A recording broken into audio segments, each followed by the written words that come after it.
এই যে এটা হচ্ছে বরের কাজ, তো এই দিন করতে হয়েছিল। আর এখন চলে গেছি পুকুরে, যে মালাগুলো পরেছিলাম সেগুলোকে আর কি বিসর্জন করার জন্য। মনের মতো আজকে শাঁখা পরলাম। আর এইটা হচ্ছে আমার বান্ধবী, যার সাথে কিন্তু ছোটবেলা থেকেই অনেক অনেক মজার মুহূর্ত রয়েছে ওর সাথে। তো যাই হোক, আর ও এনেছিল আমার জন্য একটা সুন্দর গিফট। নমস্কার, আপনাদেরকে সকলকে আমার একটা নতুন ভিডিওতে স্বাগত জানাচ্ছি। আশা করছি আপনারা সকলে ভালো আছেন। আমিও আপনাদের ভালোবাসায়, ভগবানের আশীর্বাদে বেশ অনেকখানি ভালো আছি। আজকের ভিডিওটা স্টার্ট করলাম সকালবেলা থেকে। এইটা কিন্তু হচ্ছে অষ্টমঙ্গলার দিন সকালবেলা ঘুম থেকে উঠেই আমার কিন্তু এক কাপ চায়ে চুমুকটা না দিলে বেশ দিনটা শুরুই হয় না। আর চায়ের সাথে কিন্তু আমার দুটো বিস্কুট চাই। তবে বিস্কুটের মধ্যে আমি কিন্তু খুব মিষ্টি জাতীয় বিস্কুটটাকে চায়ের সাথে খেতে খুব একটা পছন্দ করি না। তো যাই হোক, এখন চাটা খাওয়া হয়ে গেছে। চা খাওয়ার পর মানে আজকে এত দেরিতে উঠেছি যে চা আর ব্রেকফাস্ট করারও তখনকে টাইম হয়ে গেছে। মায়ের ব্রেকফাস্টও মোটামুটি রেডি হয়ে গেছে। ব্রেকফাস্টে ছিল আমারই পছন্দের লুচি, তার সাথে আলু ভাজা, এদিকে কুমড়োর তরকারি, মিষ্টি আর বোঁদে। এই কটা কিন্তু সবই আমার বেশিরভাগটাই পছন্দের, তাই। আর এখন চলে এসেছে শাঁখা পরানোর জন্য। কিন্তু শাঁখার মধ্যে আমার যেহেতু প্রথমবার শাঁখা পরা, আমাদের বিয়েতে তো নিয়ম অনুযায়ী মাটির শাঁখাটাই পরে থাকতে হয়। ওই যে দেখতে পাচ্ছেন, ওটাই হচ্ছে মাটির শাঁখা। এটা কিন্তু আজকে খুলে দেওয়া হবে। তারপরে আর কি এখানে শাঁখা আর কি আমি মনের মতো এক জোড়া দেখছিলাম, মানে অনেক কয়টাই দেখলাম। তারপরে আমি নিজে কিছু তেমন বুঝতে না পেরে পিসিমণিকে ডাকলাম, মাকে ডাকলাম, ওদের পছন্দে আর কি। আর আমারও সেটা খুব পছন্দ হয়েছে। তো এই যে এই শাঁখাটা আর কি পছন্দ করেছিলাম। বেশ ডিজাইনটা খুব সুন্দর, মানে পুরো দিকটাতে বেশ চারকোনা মতো করা আছে, আর সামনের দিকটাতে একটু আলাদা ধরনের ডিজাইনটা করা আছে। তো এখানে আর কি বলা হচ্ছিল যে যতগুলো হাতে পড়েছিলাম তো সেগুলো সবগুলোই পড়তে হবে। তো আমি বললাম যে ঠিক আছে, তাহলে এখনকার মতো সমস্তগুলোই পড়ে নিই। আর আজকে যেহেতু বহু ধরনেরই কাজ আছে, তো এখন যখন ওই শাঁখা পড়তে বসেছি তখনই কিন্তু বেজে গেছে প্রায় 11:30। মানে ওই দিক ওই দিক করছিলাম। আর আমার মানে কি বলবো, এই বাড়িতে থাকলে এইটাই হচ্ছে সমস্যা। আমার কাজ না থাকলে আমি শুধু এই দিক ওই দিক ঘুরে বেড়াই, কোনো কিছু টাইম মেনটেন করে না করতে হলে। তো যাই হোক, ওরকম করে করতে করতে অনেকটা দেরি হয়ে যায়। তারপরে ফাইনালি শাঁখা পড়াও আমার কমপ্লিট হয়ে যায়। তো শাঁখা পড়া কমপ্লিট হতে হতে আর এই ফিলিংসটা ছিল কিন্তু একেবারে অন্যরকম। যতই হোক, এটা মানে প্রথমবার আগে মা, কাকিমা, জেঠিমা এদের হাতে আর কি দেখতাম সাদা শাঁখা, তার সাথে লাল পলা। এখন আমার হাতটাতেও হয়ে কেমন যেন একটা আলাদাই অনুভূতি হচ্ছিল। প্রথমের দিকে ওই লাল কালারের শাঁখাটা পরেছিলাম, তখনও যেমন একটা আলাদা লাগছিল। এখন সাদাটা পরে যেন একেবারে সেই মানে হাতটা এক মুহূর্তের মধ্যেই বড়দের মতো হয়ে গেল। তো যাই হোক, এখন তারপর নিয়ম রয়েছে, যেটা আর কি আমাদের বিয়ে ছাদনাতলা করা হয়েছিল, ওই ছাদনাতলাতে যে মাটিগুলো দেওয়া হয় ওগুলো আর কি বরকে ওঠাতে হবে।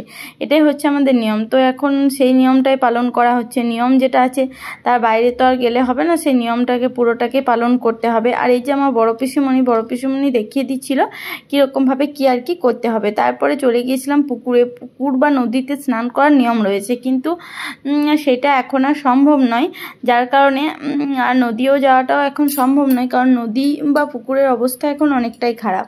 তো যাই হোক, এখন চলে যাচ্ছিলাম ওই পুকুরটা হচ্ছে কিন্তু আমাদের একেবারে আমাদের বাড়িটা হচ্ছে মিডিলে গ্রামের, আর পুকুরটা হচ্ছে একেবারেই গ্রামের শুরুতে।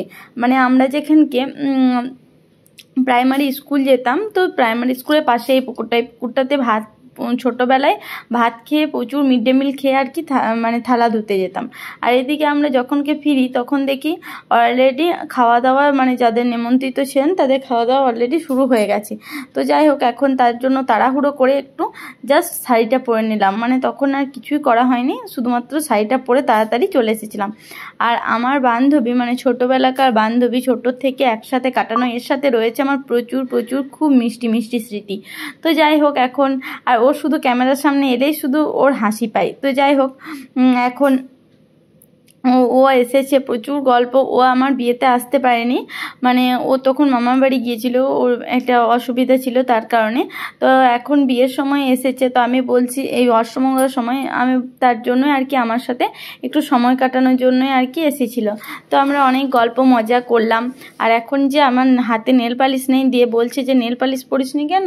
তাই আমি বলছি ওই নেল এক্সটেনশনগুলো উঠানোর পর আর নেল পালিশ পরা হয়নি। দিয়ে ওই যে ও আমাকে এখন সুন্দরভাবে নেল পলিশটা পরিয়ে দিচ্ছে। তারপরে সবার খাওয়া হলো। তারপরে আমি আর শ্রাবণী আর বুনি আর এরকম করে বর এরকম করে কয়েকজন শুধু ছিলাম শেষে খাওয়ার জন্য।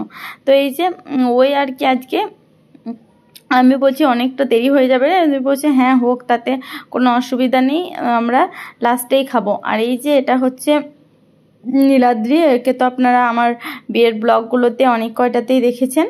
তো এটা হচ্ছে বড় ননদের ছেলে। তো এই যে ওর সাথে একটু গল্প করছিলাম, ও কিন্তু না না করেই যাচ্ছিল। আর এই যে এখন আমরা খেতে বসে পড়েছি। তো আজকে চলুন মেনুটা আপনাদের সাথে শেয়ার করি। এই যে ভাতের সাথে হচ্ছে আলু ভাজা আর পটল ভাজা। আর তখন বুনি ক্যামেরাটা করে দিচ্ছিল। আর এইদিকে তারপর আমি বোনকে বলি যে তুইও খেতে বসে যা, আমি নিজের ক্যামেরাটা মোটামুটিভাবে নিজে করে নিচ্ছি।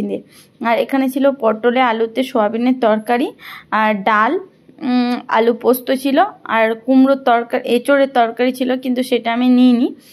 আর এখানে ছিল মাটন, আর তার সাথে ছিল কিন্তু মিষ্টি আর দই মিষ্টি। আর এখন শেষে কিন্তু বসে গিয়েছি খেতে। এই যে আইসক্রিম, মানে এটা খাবো করে কখন থেকে আমি বলছি এবার অনেক খেলি, এবার তাড়াতাড়ি উঠে চল বাইরে বসে বসে আইসক্রিমটা খায়গা। তো এই যে দুইজনে এখন আইসক্রিম নিয়ে বসে পড়েছি। আর ও আমার জন্য এনেছিল একটা সুন্দর গিফট, এই যে দেখতেই পাচ্ছেন লেখা রয়েছে।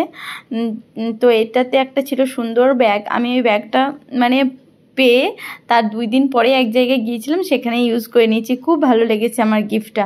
প্রত্যেকটা গিফটই খুবই ভালো, কিন্তু এই গিফটটা আমার খুব ভালো লেগেছে।